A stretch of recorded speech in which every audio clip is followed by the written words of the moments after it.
Hey learners, welcome back to my channel. आज की video में हम रॉबर्ट बर्न्स की एक पोम टैम और शैंटर की समरी को डिस्कस करने वाले हैं। रॉबर्ट बर्न्स स्कॉटलैंड के एक ग्रेट पोएट रहे हैं एंड उन्हें स्कॉटलैंड का नेशनल पोएट माना जाता है। इसीलिए वो अपनी ज़्यादातर पोम्स को स्कॉटिश डायलेक्ट में लिखते थे। उनकी ये जो पोम है टैम और शैंटर, ये उनका one of the greatest work माना जाता है और इसे राइमिंग कपलेट्स में लिखा गया है आयाम्बिक पेंटामीटर में। फ्रांसिस ग्रॉस एक एंटीक्वेरियन थे। एंटीक्वेरियन उन्हें बोलते हैं जो कि एंटिक चीज़ों को स्टडी करते हैं। तो रॉबर्ट बर्न्स ने उन्हें कहा था कि वो अपनी न्यू बुक में एलोवे ओल्ड कर्क की एक पिक्चर को ज़रूर इंक्लूड करें। कर्क बोलते हैं चर्च को। बर्न्स ने इसी चर्च के बारे में उन्हें क्यों कहा था, इसके 2-3 कारण हैं। एक तो इस कारण कि बर्न्स का घर इस चर्च के नज़दीक था और दूसरा ये कि उनके फादर, वाइफ एंड डॉटर को यहीं पर बरी किया गया था, मतलब यहीं के ग्रेवयार्ड में उनकी ग्रेव्स हैं। और लास्ट रीज़न ये है कि इस चर्च को अब हॉन्टेड माना जाता है और इसी से रिलेटेड काफ़ी स्टोरीज़ लोगों में पॉपुलर हैं। तो बर्न्स चाहते थे कि ग्रॉस अपनी new book antiquities of Scotland में इस चर्च को मेंशन करें। तो ग्रॉस इसके लिए मान भी जाते हैं, लेकिन वो बर्न्स से कहते हैं कि पहले तुम्हें इस चर्च पे कुछ लिखना पड़ेगा एंड उसे भी मैं इसके साथ ही पब्लिश करूँगा। और फिर इसीलिए बर्न्स ने टैम और शैंटर को लिखा। इसे सबसे पहले एडिनबर्ग मैगजीन में 1791 में पब्लिश किया गया था और फिर बाद में 1798 में इसे ग्रॉस की द एंटिक्विटीज़ ऑफ स्कॉटलैंड में पब्लिश किया गया था।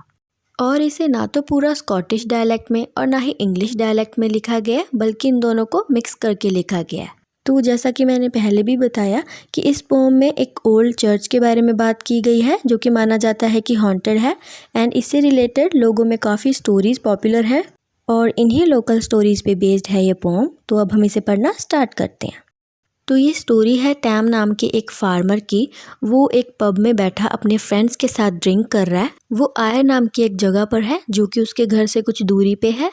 उसे वहाँ पे बैठे हुए इतना टाइम हो जाता है कि वो भूल जाता है कि उसे घर भी जाना है एंड वो ऑलरेडी लेट है। तो उसकी वाइफ उसे डांटेगी।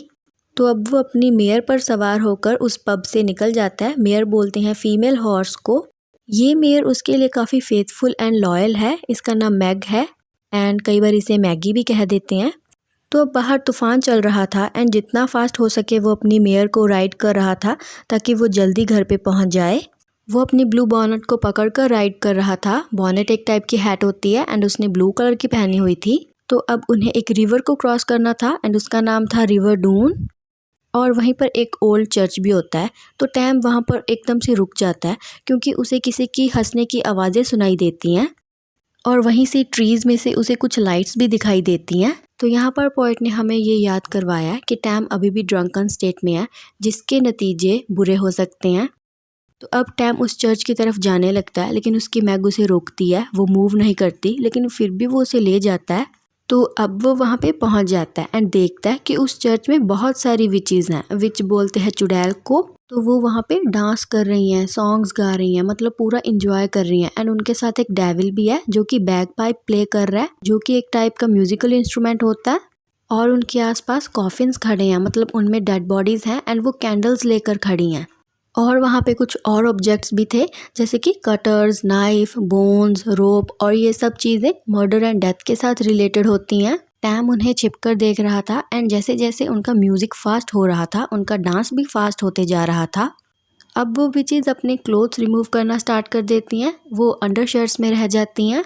और पोएट ने हमें ये बताया कि ये विचेज़ दिखने में अगली थी एंड उन्हीं में से एक विच होती है नैनी। टैम की अटेंशन उस पे चली जाती है क्योंकि वो उनमें से अलग थी। नैनी को देखकर टैम ये भूल जाता है कि वो उन्हें छिपकर देख रहा है एंड उसके डांस को देखकर वो बोलता है वेल डन कटी सार्क। कटी सार्क मीन्स शॉर्ट ड्रेस। नैनी ने शॉर्ट ड्रेस पहनी हुई थी। तो टैम की आवाज़ सुनकर वो सभी रुक जाती हैं।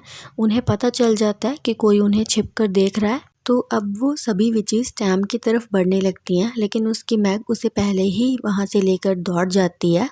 लेकिन वो सभी उसके पीछे पीछे जाती हैं एंड जो यंगेस्ट विच होती है नैनी, वो टैम को फॉलो करने में बाकी विचेस से आगे होती है। तो टैम एंड मैग अब एक ब्रिज पे पहुंच जाती हैं।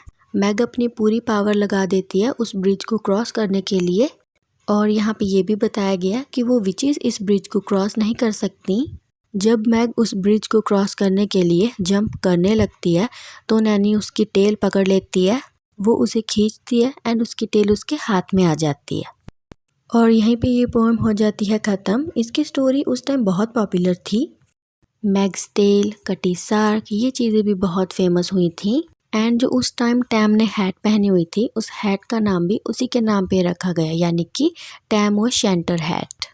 आप चाहे तो इसे गूगल करके देख सकते हैं। और अगर आपको वीडियो अच्छी लगी हो तो इसे लाइक एंड चैनल को सब्सक्राइब कर देना।